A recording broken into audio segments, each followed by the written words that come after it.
If you're in the market right now for a Sony full-frame camera and you don't know where to start, this video is for you. By the end of this video, I hope that you will be able to make a more informed decision on your next Sony full-frame camera purchase. So let's go.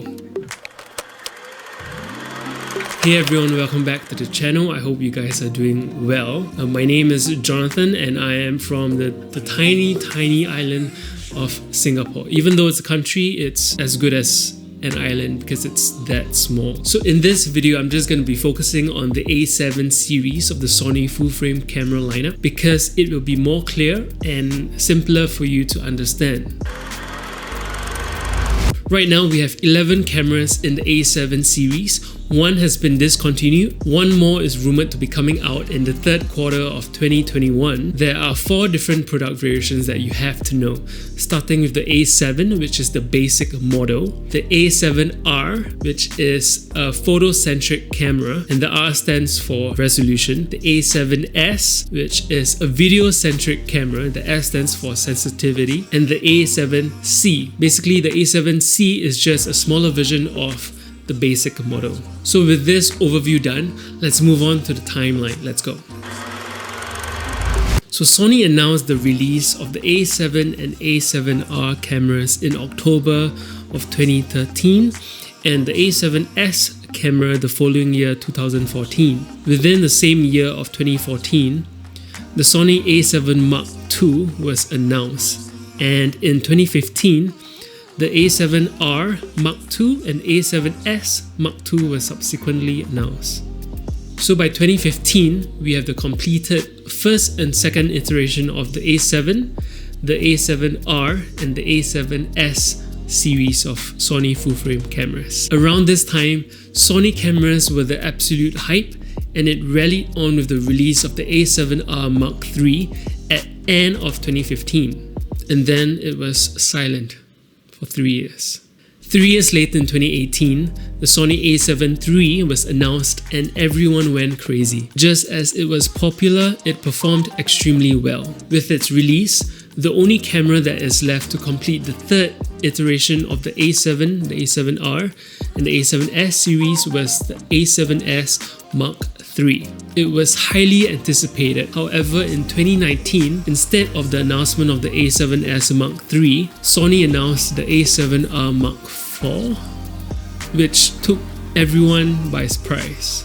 But nevertheless, it is now the 4th and best iteration of the A7R series. So fast forward one more year, eventually in July 2020, finally the A7S Mark III was announced. With the release of this camera, all of the Sony videographers rejoiced due to its huge leap in video capabilities. Shortly after that, and the most recent announcement was the A7C, which was not expected at all. But I believe Sony is targeting the vloggers, so they released a more compact version of the A7 camera. Yeah, you just got to know that the A7 Mark I is discontinued and you can only buy them secondhand. Also, the A7 Mark IV is also rumored to be coming out in third quarter of 2021, so stay tuned for that. So with the last camera, let's move on to the next segment where I just share with you my opinion on which camera is right for you. Let's go. So exactly which camera do you think suits you best? Let's start with the A7R series. If you only want to be taking pictures and never videos, go for the A7R series, which is the A7R Mark I, Mark II and Mark III, and Mark IV. With a faster, better, more accurate autofocus, you will never miss a shot. And with a higher resolution, you can also crop into your image without losing much quality and print your photos and they will come out really clear. On the other hand, if you are extremely passionate about videos just like I am, and you are always staying up to date with the newest video technology such as better autofocus, better and faster autofocus, better colors, 10-bit video recordings, and everything else that helps you capture the moment, go with the A7S series. You can never go wrong with that. The A7S series of cameras is also the perfect option if you're doing a lot of video work for clients that requires you to push the limits of your footage in the post-production. Let's move on to the series that I think will suit the majority of the people, of consumers, of you. If you are a beginner looking to get into the full frame ecosystem, or just a casual everyday kind of consumer, you can't go wrong with the A7 basic model and its lineup, which is the A7 Mark I, the A7 Mark II, and we have the A7 Mark III, which is this camera that I'm shooting on right now. And honestly, it is not basic at all. Alright, this is one of the best hybrid cameras out there, and let me tell you why. As compared to the A7R and the A7S series of cameras, it is not that specialized, but it gets the job done. It is decent, actually it's more than decent at both photography and videography. So if you ask for my opinion, I would say just skip the first and second iteration of this camera and go for the third one due to its huge leap in performance, ergonomics, as well as battery life.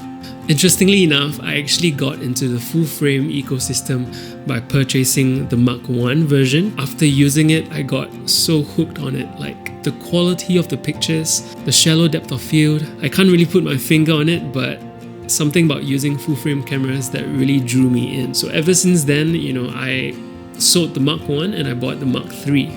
Lastly, if you want a compact A7 camera, or if you just want to vlog all day on the luxurious full frame sensor, go for the A7C. You can never go wrong.